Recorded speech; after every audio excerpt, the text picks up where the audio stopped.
বাস্তব কথা। আমার নবীকে আল্লাহ তাআলা মক্কা থেকে মদিনায় নিয়ে গেলেন, তিনটা পদ্ধতি অবলম্বন করলেন। তিনও পদ্ধতির মধ্যে আল্লাহ তাআলা জিহাদ ফরজ করলেন। জিহাদ ফরজ করে জিহাদের মাধ্যমে ইসলামী রাষ্ট্র গঠন করেছেন। মদিনা শরীফ জিহাদ ছাড়া, বিনা জিহাদে কোশ্চিনকালেও ইসলামী রাষ্ট্র গঠন হতে পারে না। তার দলিল আফগানিস্তান। আল্লাহু আকবার। যারা আফগানিস্তানে গিয়েছে তারা বলে দুনিয়ার স্বর্গের নাম আগে শুনছি পাকিস্তান আর কাশ্মীর, এখন নতুন ভাবে শোনা যাচ্ছে দুনিয়ার স্বর্গের নাম বলে আফগানিস্তান।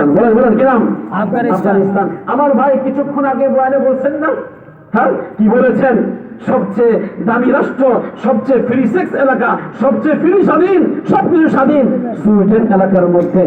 ওই জায়গার মধ্যে একটা মেশিন আবিষ্কার করেছে আত্মহত্যার জন্য। এই সুইডেনে মেশিন আবিষ্কার হয়েছে যে আত্মহত্যা করতে চাও, 1 সেকেন্ডে তোমার মৃত্যু হবে। তার মানে শান্তি নাই দুনিয়াতে বেঁচে থেকে। এখন আত্মহত্যার পৃথিবীতে সবচেয়ে বেশি আত্মহত্যা হয় সুইডেনের মধ্যে। ওই জায়গায় মেশিন আবিষ্কার হয়েছে, 5 সেকেন্ডে তুমি ওই মেশিনে ঢুকবা, ঢোকার পর তুমি মেশিনের চেন লাগাইবা, সুইচ টিপ দিবা, 5 সেকেন্ডে মারা যাবা। এখন এই মেশিনটা এখনো পর্যন্ত আবিষ্কার হয়েছে, এখনো বাজারে বিক্রি হচ্ছে না, এটা হয়তো চালু হয়ে যাবে। তাহলে যে দেশের মধ্যে দুনিয়াতে বেঁচে থাকার অধিকার নাই, শান্তির জন্য, আপনার আরামের জন্য সেই মেশিন আবিষ্কার করেছে আত্মহত্যা, ওই দেশের শান্তি নাই। কথা ঠিক না ঠিক? শান্তি একমাত্র ইসলামের মধ্যে। আরো জুড়ে বলেন কথা ঠিক না ঠিক? জিহাদের বিকল্প নাই। এক কথা শেষ, ইসলামী হুকুমত কায়েমের জন্য জিহাদের প্রয়োজন। আন্তর্জাতিক সম্ভব হচ্ছে না, ইসলামী রাষ্ট্র নাই। এবার আসুন সমাজের মানুষ, আপনারা যে বংশের লোক দাওয়াত দিতে গেলে আপনাদের দাওয়াত অনেকে মানবে না। কেউ আওয়ামী লীগ, কেউ বিএনপি, কেউ জামাত, কেউ রাশদ, কেউ বসত, কেউ বামপন্থী, কেউ ডানপন্থী, কেউ হিজবুত তাওহীদ, কেউ হিজবুত তাহরীর, কেউ আত্মসী, কেউ দানবাগী, কেউ অমুকবাগী, তমুকবাগী। বংশের মধ্যে বাতিল ফেরকার অভাব নাই। কথা ঠিক না বেঠিক? আমার বংশের মধ্যে দাওয়াত দিতে গেলে কেউ মানবে না। তাহলে 5টা পদ্ধতি আমার রাসূল আল্লাহ দিয়েছেন, 4টাই তো নাই। বংশ নাই, রাষ্ট্র নাই, সমাজ নাই, আন্তর্জাতিক নাই। এখন আমরা কি করব? শেষ বয়ান, এক কথায় বয়ান শেষ। কাল হাসরের ময়দানে আল্লাহ পাক আমাকে আপনাকে একটা কথা জিজ্ঞেস করবেন, ওই কথাটা বলে আমি বয়ান শেষ করব।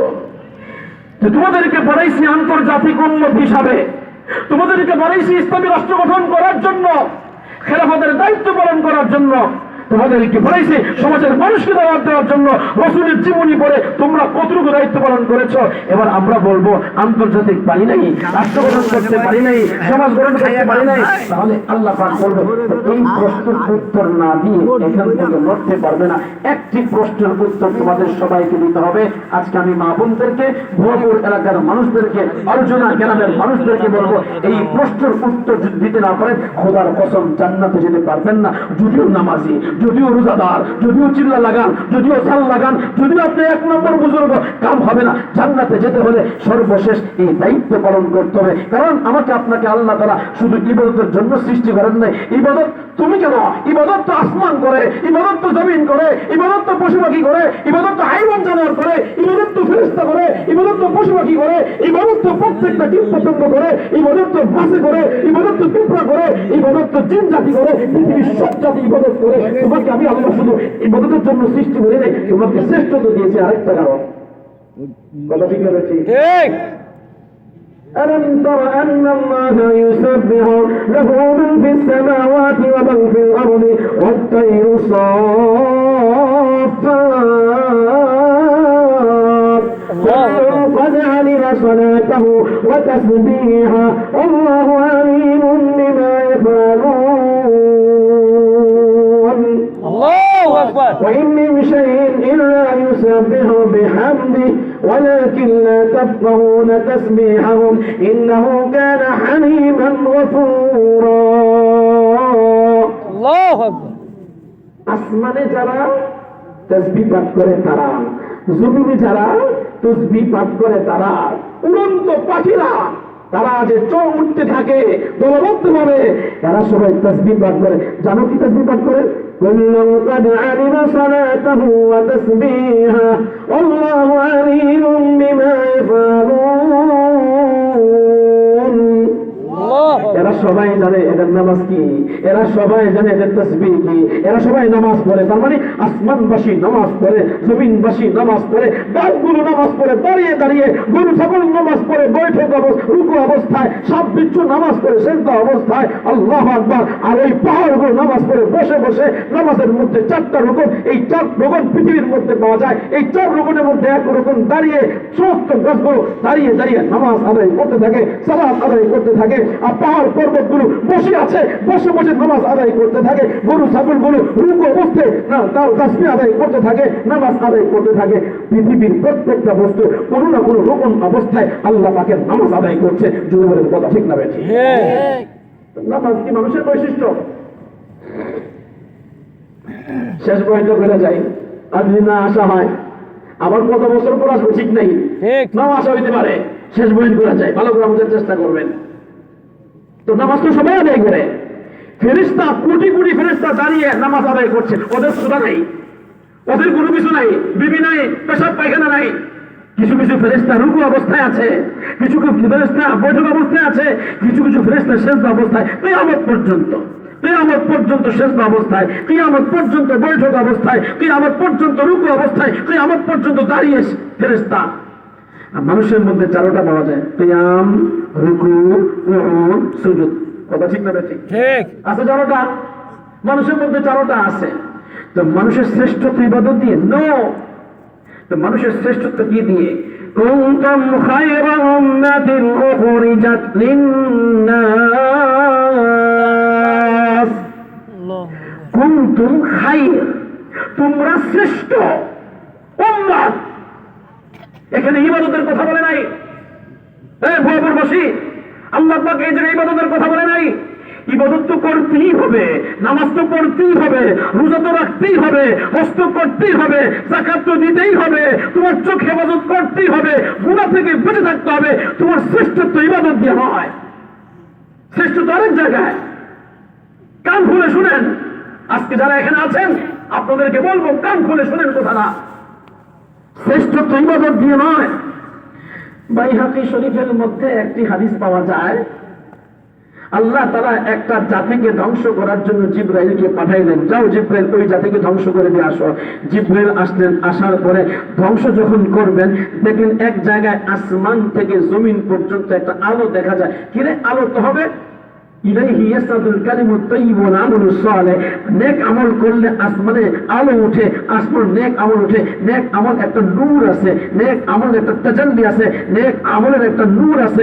নিশ্চয়ই এখানে নেক আমল চলতেছে। এবার জিবরাইল যা দেখেন একজন মানুষ বসে বসে আল্লাহর জিকির করতেছে, লা ইলাহা ইল্লাল্লাহ অথবা সুবহানাল্লাহ অথবা আলহামদুলিল্লাহ, এবং তার ডাটা ইতিহাস দেখলেন, গোটা ইতিহাস দেখে তিনি দেখলেন তার জীবনে কোনোদিন কোনো গুনাহ নাই। সে নেক আমল করছে তো করছে, তার কোনো গুনাহ নাই। এবার আল্লাহ পাকের কাছে গেলেন, আয় আল্লাহ, একজন মানুষ তো আল্লাহ আল্লাহ বলছে, একজন মানুষ তো জিকির করছে, একজন মানুষ তো আপনার ইবাদত করছে, আমি কিভাবে এই পৃথিবী ওই এলাকা ধ্বংস করি? আল্লাহ পাক বলে, আনিকলিব মদিনাতা কাদা ওয়া কাযা বিআহলিহা, ওকে সহ ওই এলাকা উঠাই দাও। এরকম মাহবত আমি চাই না। ঠিক, এই আবেদন আমার দরকার নাই, এই বুজুর্গ আমার দরকার নাই। এই আবেদ তো ফেরেশতা, এই আবেদ তো জিন জাতি, এই আবেদ তো অন্য জাতি আছে, পশু পাখি আছে, গাছপালা আছে। আমি এমন আবেদ সৃষ্টি করতে, আমি এমন আবেদ চাই না আমি। কারণ ওর ছেলে অন্যায় করেছে, ওর বিবি অন্যায় করেছে, ওর পরিবার অন্যায় করেছে, তার সামনে গুনাহ হয়, তার সামনে জিনা হয়, তার সামনে চুরি হয়, তার সামনে ডাকাতি হয়, তার সামনে আল্লাহ বিরোধী কর্মকাণ্ড হয়, তার চেহারা কোনোদিন মলিন হয় নাই। লাম ইয়াতমাআর বিয়া ওয়াজু সাআতান কত, তার চেহারা কোনোদিন মলিনতার ছাপ দেখতে পারে নাই। সে কোনোদিন আমার কাছে বলে নাই আল্লাহ গুনাহ হচ্ছে, বাধা দিব কিভাবে। কোনোদিন তার সন্তানকে বলে নাই তুমি কেন জিনা করো, তার মেয়েকে কোনোদিন বলে নাই বেপরদা চলে গেল, তার ছেলে কোনদিন বলে নাই জিনা করা যাবে না, চুরি করা যাবে না, ডাকাতি করা যাবে না, মদ খাওয়া যাবে না, অন্যায় করা যাবে না, মারামারি করা যাবে না। যে মানুষটা শ্রেষ্ঠত্বের কাজ করতে পারে না, এই মানুষ আমার দরকার নাই। ওকে সব দুনিয়া উল্টায় দাও, ওকে সব জমিনকে উল্টায় দাও, ওকে সব শেষ করে দাও। এই হাদিস দ্বারা বোঝা গেল ইবাদত যথেষ্ট নয়, ইবাদতের পাশাপাশি খেলাফতের জিম্মাদারি লাগবে। ঠিক কথা ঠিক হবে? ঠিক ঠিক। শুধু ইবাদত না খেলাফত? খেলাফত আরো জুড়ে খেলাফত লাগবে কি লাগবে না? লাগবে। তবে খেলাফতের দায়িত্ব কোন জায়গায়? শেষ হাদিস বলবো? বলেন। শুনবেন? শুনবো। আলা কুল্লুকুম রাইন, যেটা আমরা মুআখাযা করব ওটাই বলছি, শেষ ফিনিশিং পয়েন্টের। আলা কুল্লুকুম রাইন, শুনো, তোমরা সবাই জিম্মাদার। রাষ্ট্রীয় জিম্মাদার না, সামাজিক জিম্মাদার না, আন্তর্জাতিক জিম্মাদার না। এই হাদিসে একটা জিম্মাদারি আমাদের সবাইকে দিয়েছেন। আলা কুল্লুকুম রাইন ওয়া কুল্লুকুম মাসউলুন আন রাইয়াতিহি, তোমরা সবাই জিম্মাদার, প্রত্যেকটা মানুষ জিম্মাদার। সকলকে জিম্মাদারি সম্পর্কে জিজ্ঞাসা করা হবে, জিম্মাদারি কতটুকু পালন করেছো। এবার আল্লাহ পাক ভাগ করলেন, জানো জানো এই আলা কুল্লুকুমের মধ্যে কে কে আছে? দুটা ভাগ করলেন। الرجل راع على آل بيته وهو مسؤول عن رعيته والمرأة راعية على آل بيت زوجها وولده وهي مسؤولة عن رعيتها। ঘরের মধ্যে দুই ধরনের মানুষ থাকে, এক নম্বর পুরুষ, দুই নম্বর নারী। এই হাদিস বুখারী শরীফের হাদিস, কিতাবুল জুমা অধ্যায়ের সর্বশেষ হাদিস। নবীজি পুরুষ এবং নারী দুইজনকে জিম্মাদারি দিলেন। পুরুষরা জিম্মাদার তার ঘর সম্পর্কে, অতএব পুরুষ জিম্মাদার তার অধীনস্থ, তার স্ত্রী, তার ছেলে, তার মেয়ে, তার নাতি, তার মেয়ের জামাই, তার ছেলের বউ। ভালো করে বোঝার চেষ্টা করবেন। স্বামী ঘরের জিম্মাদার, এক নম্বর স্ত্রী, দুই নম্বর সন্তান, তিন নম্বর তার ছেলের বউ, চার নম্বর তার মেয়ের জামাই, পাঁচ নম্বর মা বাবা, তার অধীনস্থ তার গোলাম বান্দি যারা আছে তার অধীনে, তার অর্থায়নে চলে তার ঘর। এই সকল ঘরের ফর্দ সম্পর্কে আমি তোমাকে জিজ্ঞাসা করব, বাবা তোমাকে না আমি দুইটা মেয়ে দিয়েছিলাম, তিনটা ছেলে দিয়েছিলাম, দুইজন বিবি দিয়েছিলাম, মা বাবা তোমার অধীনস্থ করেছিলাম, তোমার গোলাম বাদী ছিল, তোমার চাকর চাকরা ছিল, তোমাদের টাকা দিয়ে এরা চলেছে, যা বলতে তারা তাই মানতে। এবার বলো তোমার বিবিকে তুমি কতটুকু পর্দায় রাখছো? বলো তোমার সন্তানকে কোরআন শিক্ষা দিয়েছে কিনা? বলো তোমার ছেলে নামাজ পড়ছে কিনা? তোমার ছেলেকে আমার রাসূল তো বলে দিয়েছে 7 বছরের আগে কোরআন শিক্ষা দিবা, 7 বছর থেকে নামাজ শিখাইবা, 10 বছরের নামাজ পড়াইবা, যদি নামাজ না পড়ে কাজা করাইবা, 12 বছর হয়ে গেলে পিট্টি দেওয়া শুরু করবা। 10 বছর থেকে কাজা আর 12 বছর থেকে পিট্টি, 10 বছর থেকে হালকা মার শুরু করবে। তোমার সন্তানকে কোরআন শিখাইলে কিনা? অথচ তুমি বাবা হিসাবে তোমার ছেলেকে ইংলিশ মিডিয়াম স্কুলে ভর্তি করেছো, তোমার সন্তানকে তুমি স্কুলে ভর্তি করলা, তোমার সন্তান না পারে কোরআন পড়তে, না জানে অজুর ফরজ, না জানে গোসলের ফরজ, না জানে নামাজের ফরজ, তোমার সন্তান কিছুই জানে না, তোমার সন্তান কোরআন পড়তে পারলো না, কেন স্কুলে কেন ভর্তি করলে? এবার তোমাকে জবাব দিতে হবে।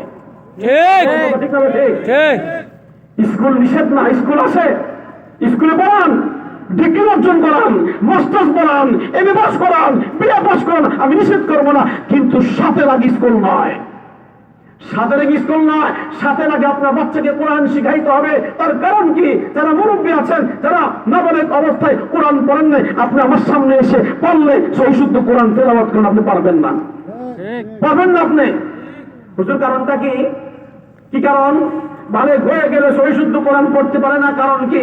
তার কারণ হলো আল্লাহ পাক, আল্লাহর পবিত্র কালাম পাক, আল্লাহ নিজে যেমন পাক, আল্লাহর কালামও পাক, আর আল্লাহর কালাম পবিত্র জবান দিয়ে বের হয়, পবিত্র কান দিয়ে ঢুকে, পবিত্র চোখ দিয়ে ঢুকে, পবিত্র দিলের মধ্যে ঢুকে। অতএব যে বাচ্চা বালেগ হয়ে যায়, তার চোখটা নাপাক থাকে, তার জবানটা নাপাক থাকে, তার কানটা নাপাক থাকে, দিলটা নাপাক থাকে, তার চিন্তা চেতনা নাপাক থাকে, তার দুইটা হাত নাপাক হয়ে যায়, তার যৌনাঙ্গ নাপাক হয়ে যায়, তার পা নাপাক হয়ে যায়, তার চিন্তার মধ্যে নাপাকি ঢুকে, এই মানুষটা গুনাহ করতে থাকে, তার জিহ্বা ভারী হয়ে যায়। এবার শোনার পরেও সহি শুদ্ধ উচ্চারণ করতে পারে না। বাংলা, অঙ্ক, ইংরেজি, খোদার কসম খায় বলি, 80 বছর বয়সে বাংলা শিখা যাবে, 80 বছর বয়সে ইংরেজি শিখা যাবে, 90 বছর বয়সে নামতা শিখা যাবে, 90 বছর বয়সে পৃথিবীর যে কোনো ভাষা ইচ্ছা করলে শিখতে পারে। কিন্তু কোরআনে কারীম নাবালেগ অবস্থায় যদি কেউ শিক্ষা অর্জন না করে, নাবালেগ হয়ে থেকে যখন বালেগ হয়ে যাবে, তখন সে আর কোরআন শিখতে পারবে না। তার কারণ বালেগ হওয়া মাত্রই চোখের গুনাহ লেখা হয়ে গিয়েছে, কানের গুনাহ লেখা হয়ে গিয়েছে, জবানের গুনাহ লেখা হয়ে গিয়েছে, যৌনাঙ্গের গুনাহ লেখা হয়ে গিয়েছে, পায়ের গুনাহ লেখা হয়ে গিয়েছে, হাতের গুণা লেখা লিপিবদ্ধ হয়ে গিয়েছে, তার চিন্তা চেতনার গুণা লিপিবদ্ধ হয়ে গিয়েছে। এবার যখন সে পড়তে থাকে, চোখের মধ্যে আবরু পড়ে গিয়েছে, কানের মধ্যে ডিপ পড়ে গিয়েছে, এবার সে আর শুদ্ধ পড়তে পারে না। ঠিক কথা বলেন ঠিক না ঠিক? ঠিক আপনারা কি আমার কথা বুঝতে পারছেন? জি আলিফ বা তা তা। একজন ভালো কারি সাহেবের সামনে আপনার বাচ্চার বয়স 5 বছর 6 বছর, আপনি নিয়ে আসেন, স্রেফ আপনার বাচ্চাকে সহি শুদ্ধ কোরআন পড়াইবার জন্য 1 মাস দরকার নাই, স্রেফ 29 দিন। বলেন বলেন কতদিন? 29 দিন কতদিন? 29 দিন যথেষ্ট, স্রেফ 29 দিন যথেষ্ট। তার কারণ আপনার বাচ্চার বয়স 6, আপনার বাচ্চার বয়স 7, ওকে যখন ওস্তাদের সামনে নিয়ে আসবেন, নিয়মিত 8টা থেকে সকাল দুপুর 1টা পর্যন্ত 29 দিন যদি আপনার বাচ্চাকে নিয়ে যান, আপনার বাচ্চা সেখানে থাকবে, 100 বার একটি হরফ পড়বে। উস্তাদ বলবে উপর হতে নিচে একটা টান দিলে হয়ে যাবে লাঠি। কি লাঠি? এই লাঠিকে আরবিতে বলে আলিফ। আলিফ আলিফ আলিফ আলিফ। বলো ওমর 3 বার, আরেকজন 3 বার।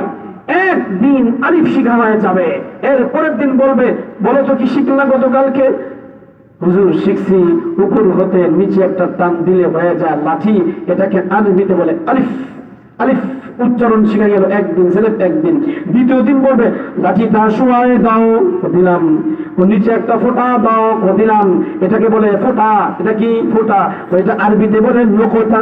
নোকতা নোকতা নোকতা। এই যে লাঠির নিচে 1 নোকতা দিলে হয়ে যাবে বা বা বা বা বা। দ্বিতীয় দিন বা শিখে ফেলবে, নোকতা শিখে ফেলবে। তৃতীয় দিন যখন আসবে বলবে নিচে এটার নাম কি? নোকতা। কয় নোকতা? 1 নোকতা। আরেকটা লাগাও, কয় নোকতা? 2 নোকতা। এবার লাঠির উপরে 2 নোকতা দাও, হয়ে যাবে তা, হয়ে যাবে তা তা। তৃতীয় দিন শিখবে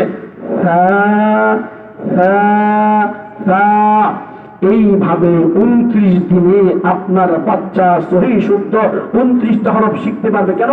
জিহ্বা পাক, যেই কান দিয়া শুনে কানটা পাক, যেই চোখ দিয়া দেখে সেই চোখটা পাক, যে হাত দিয়া লাঠি ধরলো সেই হাতটা পাক, যে দিলের মধ্যে বসাইলো ওই দিলটা পাক, তার পাটা পাক, পা পাক, হাত পাক, জবান পাক, কান পাক, চোখ পাক, চিন্তা পাক। এখনো পর্যন্ত তার কোন গুনাহ লেখা হয় না। এই বাচ্চা 29 দিনে 29 হরফ শিখে যাবে। এরপর 1 থেকে 2 মাসে তার কায়দা শেষ হয়ে যাবে, 3 মাসে তার আমপারা শেষ হয়ে যাবে। এই বাচ্চা খুদার কসম 1টি বছর মুক্তবি যদি সহি শুদ্ধভাবে পড়তে পারে, তার কোরআন শিখলো এই আওয়াজ পর্যন্ত, ওর মৃত্যু পর্যন্ত তার একটা হরফ ভুলবে না। ফা উচ্চারণ অশুদ্ধ হবে না, ফা উচ্চারণ অশুদ্ধ হবে না, সিন উচ্চারণ অশুদ্ধ হবে না। ইযা যুলজিলাতিল আরদু জিলজালাহা। যা উচ্চারণ সহি, জিম উচ্চারণ সহি, রাল উচ্চারণ সহি, সাদ উচ্চারণ সহি, সিন উচ্চারণ সহি, শিন উচ্চারণ সহি, হা উচ্চারণ সহি। জুড়ে বলেন কথা ঠিক না বেঠিক? আপনাকে আমার কথা বুঝেন? বালেগ হয়ে গেলে জিহ্বা হয়ে যায় মোটা। যারা মুরব্বী আছেন তবলিগি, আমি তো তবলিগি সময় লাগিয়েছে, চানমিয়া একজন ছিল, তাকে বললাম দাদা আপনি আমার সাথে পড়েন। আমার বয়স তখন অনেক ছোট ছিল, তখনও বিয়ে করি নাই, 2005 সালের কথা, বিয়ের আগে গেলাম তবলিগের 3 দিনে। তো চানমিয়া একজন হাজি ছিল, তাকে বললাম বলেন তাব্বাত ইয়াদা আবি লাহাবি ওয়া তাব্ব। আমি চাচা কি বলে জানেন? তাব্বাত ইয়াদা। চাচা আপনি কি বলেন? কি তাব্বাত? বলেন তাব্বাত। আমি বলি তাব্বাত হে গো তাব্বাত। এই মেয়ে আপনি এত বলি সহজ স্কেল করতে পারেন, তাব্বাত তো বুঝি না, বুঝুন না। বলেন তাব্বাত। যতই কই তাব্বাত হে গো তাব্বাত। ওরা আমার কয় নাতি যতই কম জিহ্বা মোটা হয়ে গেছে। ওরা আমি তখন বুঝি না, পরে বুঝলাম জিহ্বা মোটা হয় নাই, জিহ্বা গুনার কারণে ভারী হয়ে গিয়েছে। মহান আল্লাহর কালাম এই জিহ্বা গুনার জিহ্বার মধ্যে আর শুদ্ধ হচ্ছে না। কথা ঠিক না? ঠিক বলেন। আপনাকে আমার কথা বুঝতে পারছেন? হ্যাঁ, আলা কুল্লুকুম রাইন ওয়া কুল্লুকুম মাসউলুন আন রাইয়াতিহি। খুব সুন্দর একটা কথা আপনাদেরকে শিখাই দিল। পরিবার সম্পর্কে জিজ্ঞাসা করবে, আর মা সম্পর্কে নবীজি বলেছেন মা হলো স্বামীর ঘরের জিম্মাদার, সন্তানের জিম্মাদার। বাবাকে বলে নাই সন্তানের জিম্মাদার, বাবা আম, মা খাস। মাকে বলেছে তোমার জিম্মাদার, তুমি স্বামীর সন্তানের জিম্মাদার। স্বামী থেকে যত সন্তান তোমার কাছে থাকবে এদের জিম্মাদার তুমি। এই সন্তান যদি কোরআন না শিখে, এই সন্তান যদি ফতোয়া না শিখে, তো মাকে জাহান্নামে যেতে হবে। তার কারণ সারাদিন সন্তান তোমার সাথে ছিল। বাবা ঘরে যখন যাবে যদি একটু ব্যথা পায়, অশ্বিনকালে সন্তান বলে না, উনি বাবা বলে না, কি বলে? মা বলে। বাবা বলে না মা বলে? মা মা, আম্মু আম্মু আম্মু। বাবা সামনে আমি মাঝে মধ্যে আমার সব মেয়েকে বলি, এই আমি তোমাকে মজা দিলাম, রুটি দিলাম, জুস দিলাম, কলা দিলাম, বাজার করলাম, এই যে খাওয়াই, এই যে বাজার করে নিয়ে আসি, তো আব্বু বলতে পারো না, খালি মামা কেন? যতই বলে আব্বু গো, আব্বু বলো, ওই বলে আম্মু আম্মু আম্মু। তো মায়ের সঙ্গে সন্তানের সঙ্গে মায়ের একটা সখ্যতা আছে, সন্তানের সঙ্গে মায়ের একটা সম্পর্ক আছে। এই সন্তান যদি নষ্ট হয়ে যায়, মাকে কাল কিয়ামতের ময়দানে সন্তানের কারণে 1 নম্বর জাহান্নামে যেতে হবে। মা তুমি সন্তানকে কেন শিখাইলে না আলিফ বা তা সা? ঠিক, কেন রাস্তা শিখাইলে না? বড় আফসোসের বিষয়, গাড়িতে উঠে বিক্রি করে 1-এর ভিতরে 5, 1-এর ভিতরে 3, সরতে অজগর, সরে আতে আম, রশিতে ইঁদুর, দীর্ঘ ইতে ঈগল, এতে আপেল, বিতে বল, সিতে কেন, ডিতে ডগ, ডগ অর্থ কুত্তা, কেন অর্থ বিলাই। হ্যাঁ, এখন এই বাচ্চা মায়ের পবিত্র জবান দিয়া শিখলো, মায়ের জবান দিয়া শিখলো। কেতে সিতে কেট, কেট মানে বিড়াল, কেট মানে বিড়াল, কেট মানে বিড়াল, ডিতে ডগ, ডগ মানে কুকুর, ডগ মানে কুকুর। এই সন্তান 3 দিন পরে মা কি বলে? কুত্তার বাচ্চা। তো তোমাকে গালি দিবে না, কাকে গালি দিবে? তুমি কিসের মা হইছ? তুমি মা হওয়ার যোগ্য না। তোমার পেটে মা সন্তান দিয়েছে, এই সন্তানকে তোমার দরকার ছিল যখন তুমি তাকে শিখাইলা, আল্লাহ শিখানো দরকার ছিল, আলিফ শিখানো দরকার ছিল, মুহাম্মদ শিখানো দরকার ছিল। সন্তান যখন খানা খায় নাই, তুমি কেন টেলিভিশন ছাড়লা? তুমি কেন মোবাইল ছাড়লা? তুমি কিসের মা? হ্যাঁ, মুসলমান দাবি করো, তোমার সন্তান খানা খায় না, তুমি টেলিভিশন ছাড়ো। তোমার সন্তান খানা খায় না, কুকুরে ভয় দেখাও। সন্তান খানা খায় না, তুমি গান বাজনা ছাড়ো। মোবাইল কেন দেখাইলা? মোবাইল কেন দিলা? এই মাকে কাল কিয়ামতের ময়দানে জবাব দিতে হবে। সন্তানের কারণে মা 1 নম্বর জাহান্নামী হবে, 2 নম্বর বাবা জাহান্নামী হবে। কথা ঠিক না বেঠিক? আপনারা কি কষ্ট পাইতেছেন? মা আপনি কি করবেন? সন্তানকে কালিমা শিক্ষা দিবেন, আল্লাহ শিক্ষা দিবেন, হাদিয়া দিয়ে বলবেন বাবা বলো মাশাআল্লাহ মাশাআল্লাহ জাযাকাল্লাহ, শিখাও। কেন শিখান না সন্তানকে? হাদিয়া দিল, আপনি নিজে হাদিয়া দেন, ছেলেকে দিয়ে হাদিয়া দেওয়ান আর শিখান। হাদিয়া দিলে জাযাকাল্লাহ বলতে হয়, বড়কে দেখলে সালাম দিতে হয়। সালাম শিক্ষা দেন, সালাম শিক্ষা দেন, আলহামদুলিল্লাহ শিক্ষা দেন, বিসমিল্লাহ শিক্ষা দেন, কোরআন শিক্ষা দেন। এরপরে আপনি এমএ পাস করান, বিএ পাস করান, যা ইচ্ছা তাই করেন, আপনার সন্তান নাস্তিক হবে না, মুরতাদ হবে না। জুড়ে বলেন কথা ঠিক না বেঠিক? বাস মাদের কি বলবো, সন্তান খানা খায় না তো না, আপনাকে বলবো ঘরের মধ্যে বেহেশতি জেবর রাখেন। ঘরে কি রাখবেন? বেহেশতি জেবর রাখেন। ওখানে কিস্সা দেওয়া আছে, ইব্রাহিম নবীর কিস্সা শুনুন একদিন। আপনি প্রতিদিন একটা কিস্সা মুখস্থ করবেন, ছোট্ট কিস্সা, যে একজন নবী এমন ছিলেন যেই নবীকে আগুনে ফেলানো হয়েছে, নবী কিন্তু মাথা নত করে নাই। মহান আল্লাহ ওই নবীর শানে আগুনকে বললেন কুলনা ইয়া নারু কুনি বারদাও ওয়া সালামান আলা ইব্রাহিম। বাবা জানো আগুন না নবীকে পোড়ায় নাই, ওই নবীর নাম ইব্রাহিম। মাসের নবীর কথা বলেন, কুয়ার নবীর কথা বলেন, মুসা নবীর কথা বলেন, বাবা ওমর ইবনে খাত্তাবের কথা বলেন। এইভাবে সুন্দর সুন্দর গল্প দিয়া সন্তানকে খানা খাওয়ান। সন্তানকে ভূতের ভয় দেখাবেন না, কুকুরের ভয় দেখাবেন না, দুনিয়ার আপনার গান বাজনা শিখাবেন না। সন্তানকে ছোটবেলা থেকে নূহ নবীর কিচ্ছা শোনায় দেন, কিস্তি নবীর কিচ্ছা শোনায় দেন, ইউসুফ নবীর ঘটনা শোনায় দেন। ইউসুফ নবীর ঘটনা আপনি আগে পড়েন, আজকে একটু খান, এক লোকমা একটা কথা, আরেক লোকমা আরেকটা কথা। শিখান না সন্তানদেরকে। কি হলো মা, আপনি কেন টেলিভিশন ছাড়লেন? এই সন্তান টেলিভিশন থেকে অভ্যস্ত হয়ে গেল, মায়ের কারণে সন্তান অপবিত্র হয়ে গেল, সন্তান নাস্তিক হচ্ছে, সন্তান মুরতাদ হচ্ছে। এই মা কাল কিয়ামতের ময়দানে সন্তানের কারণে জাহান্নামী হবে। জুড়ে বলেন কথা ঠিক না বেঠিক? শেষ 12:30 বেজে গেছে, 2 ঘন্টা হয়ে গেছে ভাই। এবার ছোট্ট একটা কথা বলি, আমার মা যারা আছেন আপনারা জবাব দিয়ে পারবেন না, ছোট্ট একটা কথা বলি। স্কুল কলেজ ভার্সিটিতে আদৌ কি মেয়েদের মাসিক সম্পর্কে শিক্ষা দেয়? হ্যাঁ, এই বাবারা, আপনার মেয়েকে আপনি কি মাসিক সম্পর্কে শিক্ষা দিয়েছেন? মাদ্রাসায় পড়াবেন না, স্কুলে পড়াইবেন। আপনার মেয়ে তো নাপাক, আপনার মেয়ে তো শিখলো না মাসিক কাকে বলে, আপনার মেয়ে তো শিখলো না ইস্তেহাজা কাকে বলে, আপনার মেয়ে তো শিখলো নেফাজ কাকে বলে। ও মা, তুমি কি তোমার মেয়েকে শিক্ষা দিয়েছো মাসিক সম্পর্কে?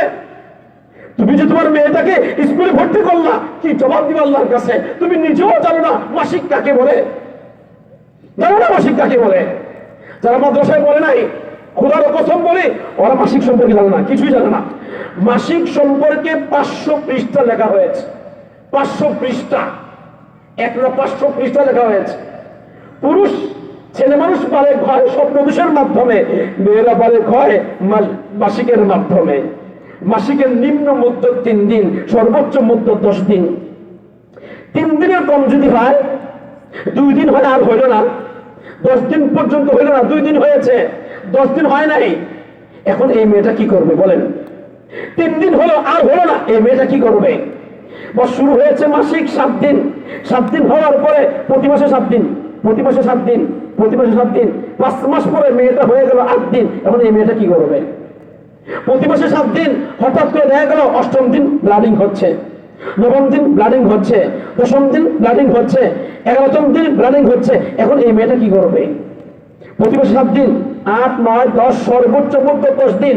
এখন এই মেয়েটা এই 3 দিন নামাজ পড়বে কিনা, রোজা রাখবে কিনা, নামাজ না পড়লে কাজা করবে কিনা, রোজা না রাখলে কাজা করবে কিনা, এই মাসটা কয়টা আপনারা জানেন? কয়টা শিখছেন বলেন?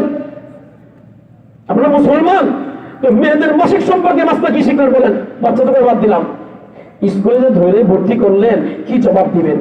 স্কুলে ভর্তি করেন 3 বছর মাদ্রাসায় পড়ায়া, আপনি যেহেতু পারেন না, আপনার স্বামী পারে না, আপনিও জানেন না, স্বামীও জানে না, আপনাদেরকে বলবো, মাদেরকে বলবো, বাবাদেরকে বলবো, স্কুলে পড়ান, ডিগ্রি পাস করান, এমএ পাস করান, আগে মুসলমান বানান। মুসলমান বানাইবার জন্য আপনার মেয়েটাকে কমসে কম 3 বছর মাদ্রাসায় পড়ান। যখন মেয়েটা মাসিক সম্পর্কে মাস্টার জানবে, যখন ছেলেটা কোরআন শরীফ পড়তে পারবে, মেয়েটা মাস্টার জানবে, যখন ছেলেটা 10টা সূরা শোনাইতে পারবে, সূরাতুল ফাতিহা সহিহ শুদ্ধ শোনাইতে পারবে, 1 খতম কোরআন দিতে পারবে, ওযুর মাস্টার জানবে, গোসলের মাস্টার জানবে, ফরজ মাস্টার জানবে, এরপর যখন শোনাইতে পারবে, তখন আপনি ছেলেটাকে স্কুলে ভর্তি করেন।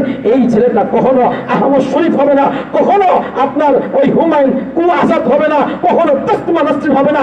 এই ছেলেটা হবে ওমর ইবনে খাত্তাব, এই ছেলেই হবে ভবিষ্যতে খালেদ সাইফুল্লাহ রাদিয়াল্লাহু তাআলা আনহু। কথা ঠিক না? ঠিক। অতএব আপনাদেরকে বলবো, স্কুল পড়ার নিষেধ না। স্কুল না থাকলে ইঞ্জিনিয়ার হবে কোথায় থেকে? তারপর ডাক্তার হবে কোথায় থেকে? স্কুল দরকার, কলেজ দরকার, ভার্সিটি দরকার, ডাক্তার দরকার, এমবিবিএস দরকার, বিএমএস দরকার, ইঞ্জিনিয়ার দরকার। যদি ইঞ্জিনিয়ার না থাকে, ডাক্তার না থাকে, বৈজ্ঞানিক না থাকে, তা আমার দেশটাকে হিন্দুরা, আমার দেশটাকে খ্রিস্টানরা, আমার দেশটাকে ইহুদিরা ক্যাপচার করবে, ক্যাপচার করে দখল করে ফেলবে। স্কুল দরকার, মাদ্রাসা দরকার। আগে মাদ্রাসা, স্কুল 2 নম্বর, আগে আখেরাত পরে দুনিয়া। কথা ঠিক না? ঠিক বলেন। আমি যদি কখনো প্রধানমন্ত্রী হই এদেশের, হয়তো আপনারা হাসবেন, তো মৌলবী কয় কি? হ্যাঁ, মৌলবী কি বলে? যদি আল্লাহ আমাকে কখনো এদেশের প্রধানমন্ত্রী বানায়, তাহলে প্রত্যেকটা স্কুলকে মাদ্রাসা বানাবো, মাদ্রাসাকে স্কুল বানাবো, প্রত্যেকটা মাদ্রাসাকে স্কুল বানাবো, আর স্কুলকে মাদ্রাসা বানাবো। অর্থ বুঝেন? আগে 3 বছর স্কুল গুলাতে মাদ্রাসা শিক্ষা দিব, এরপর স্কুল। আর মাদ্রাসাগুলোতে আগে আমি স্কুলের 10-9 পর্যন্ত পড়াবার ব্যবস্থা করব, যাতে করে এরাও মানুষ হয় ওরাও মানুষ হয়। দিনীয় শিক্ষা বাধ্যতামূলক স্কুলের মধ্যে। স্কুল বন্ধ করবো না, স্কুল চলবে, কলেজ চলবে, ভার্সিটি চলবে। নারী শিক্ষা আলাদা দিব, মেয়েদের শিক্ষা আলাদা দিব, ছেলেদের শিক্ষা আলাদা থাকবো, গার্মেন্টস থাকবে, মেয়েরা আলাদা, পুরুষ আলাদা। নারী এবং পুরুষ দুইজন একসাথে কাজ করতে পারবে না। নারীদের জন্য ব্যবস্থা আলাদা থাকবে, পুরুষের জন্য ব্যবস্থা আলাদা থাকবে। নারী শিক্ষা আলাদা, গার্লস স্কুল আলাদা, আর ছেলেদের স্কুল আলাদা। কথা ঠিক না ঠিক বলেন? ভাই দোস্ত বুজুর্গ, এতক্ষণ পর্যন্ত লম্বা আলোচনা করছি, এর কারণ হলো আমরা কি আমাদের পরিবারের কাছে তো দাওয়াত পৌঁছাতে পারবো নাকি? ইনশাআল্লাহ। হ্যাঁ ইনশাআল্লাহ। আমার ছেলেকে তো মানুষ বানাইতে পারবো ইনশাআল্লাহ। আমার মেয়েকে তো মানুষ বানাইতে আমার বিবেকে তো মানুষ বানাইতে পারবো ইনশাআল্লাহ। আল্লামা আহমদ শফী রহমাতুল্লাহ আলাইহির কথা বলে আমার বয়ান শেষ করব। আল্লামা আহমদ শফী রহমাতুল্লাহ আলাইহি তিনি একসময় খুব বয়ান করতেন, 2 ঘন্টা 3 ঘন্টা 2.5 ঘন্টা। আল্লামা আহমদ শফী আমরা ওই 2001 সালে দেখেছি, 2002 সালে কাছ থেকে দেখেছি। হ্যাঁ, যখন তিনি হেলিকপ্টারে চড়েন না, যখন তিনি বাংলাদেশ সব জায়গায় মাহফিল করেন না, কিছু কিছু মাহফিল করেন, তখন আমরা কাছ থেকে দেখেছি, একদম কাছ থেকে, খুব কাছে থাকার সুযোগ আল্লাহ পাক করে দিয়েছিলেন। আল্লামা আহমদ শফী রহমাতুল্লাহ আলাইহি তিনি বলেছেন যে একজন নারী আল্লাহওয়ালা বুজুর্গ বিয়ে হয়েছে একজন উকিল সাহেবের সাথে, উকিল সাহেবের সাথে হয়েছে। এখন উকিল সাহেবের দাড়ি নেই, এখন স্ত্রী তো পর্দা করে, মাশাআল্লাহ ভালো, সে দিনদার পরেজগার মুত্তাকি। এখন স্ত্রী তার স্বামীকে বলে, আপনি দাড়িটা রাখেন, আমার কাছে দাড়ি পছন্দ লাগে, দাড়ি ছাড়া খোঁচা খোঁচা লাগে। দাড়ি ছাড়া কি লাগে? খোঁচা খোঁচা লাগে। পুরুষের সৌন্দর্য দাড়ি দিয়ে আপনি দাড়িটা রাখেন। একদিন উকিল সাহেব বললেন, আমার দাড়ির ক্ষেত্রে আমি স্বাধীন, মন চাইলে রাখবো, মন চাইলে রাখবো না, তোমার বলার অধিকার কি? আমি স্বাধীন, আমি স্বাধীন সেটা পুরুষ, মনে চাইছে দাড়ি রাখবো, মনে চাইছে দাড়ি রাখি নাই, তোমার কি বলার কি? আচ্ছা তাহলে আমিও কি স্বাধীন কিনা? তোমার মন চাই পর্দা করো, মন চাই পর্দা করো, তোমার মতো তুমি চলো, আমার মতো আমাকে চলতে দাও, রাত্রে দুজন একসাথে থাকলেই চলে। আচ্ছা ঠিক আছে। স্বামী যখন বলছে এই কথা, স্ত্রী বলে যেমন কুকুর তেমন মুগুর। এর পরের দিন শাস্তি গোড়া তার মাথার চুলগুলো কেটে একটা পাত্রের মধ্যে রাখছে, এখন নাইনা মাথা হয়ে গেছে স্ত্রী। স্বামী আসছে ঘরে, ঘরে আসার পর স্ত্রীকে দেখে বলে, এটা কি করছো? এটা কি করছো? আমি স্বাধীন, মন চলে চুল রাখবো, মন চলে চুল রাখবো না, তোমার বলার অধিকার কি? তোমার দাড়ির ক্ষেত্রে তুমি যেমন স্বাধীন, আমার চুলের ক্ষেত্রে আমি তেমন স্বাধীন। তোমার দাড়ি রাখো নাই স্বাধীনতার কারণে, আমার চুল রাখি নাই স্বাধীনতার কারণে। এটা তো খারাপ। চুল সুন্দর, তোমার চোখে চুল সুন্দর, আমার চোখে দাড়ি সুন্দর। আল্লাহু আকবার বলেন না? তোমার চোখে চুল সুন্দর আমার, আর আমার চোখে তোমার দাড়ি সুন্দর। ঠিক আছে, তুমিও চুল রাখো, আমিও দাড়ি রাখি। মাশাআল্লাহ। কথা কি বুঝাইতে পারছেন আপনাদেরকে? বুঝতে পারছেন কথা? একজন বুজুর্গ দেখেন, এক নারী তার স্বামীকে কিভাবে সাইজ করলো, কিভাবে ঠিক করলো। নারী পারে তার স্বামীকে ঠিক করতে, নারী পারে স্বামীকে লাইনে আনতে, নারী পারে, মা পারে সন্তানকে মানুষ বানাইতে, বাবা পারে তার পরিবারকে আপনার মানুষ বানাইতে, ইসলামী ধাঁচে সাজাইতে পারে কি পারে না? পারে। সর্বশেষ কথা এটাই যে নবী আলাইহিস সালাম যেভাবে সর্বপ্রথম স্ত্রী, বন্ধু এবং চাচাতো ভাই গোলামকে মুসলমান বানাইছেন, আসুন আমরাও আমাদের পরিবারটাকে সুন্দরভাবে সাজাতে চেষ্টা করি। পারবো ইনশাআল্লাহ? কারা কারা পারবো? ইনশাআল্লাহ। ইনশাআল্লাহ। নারে তাকবীর, আল্লাহু আকবার, নারে তাকবীর, আল্লাহু আকবার, লিল্লাহি তাকবীর, আল্লাহু আকবার। আমাদের পরিবারটাকে সুন্দরভাবে সাজাইবার তৌফিক দান করেন। আমিন। ওয়া আখিরু দাওয়ানা আলহামদুলিল্লাহি রাব্বিল আলামিন ওয়া সাল্লাল্লাহু তাআলা আলা নবিয়্যিল উম্মি ওয়া আলা আলিহি ওয়া আসহাবিহি আজমাইন। আসসালামু আলাইকুম।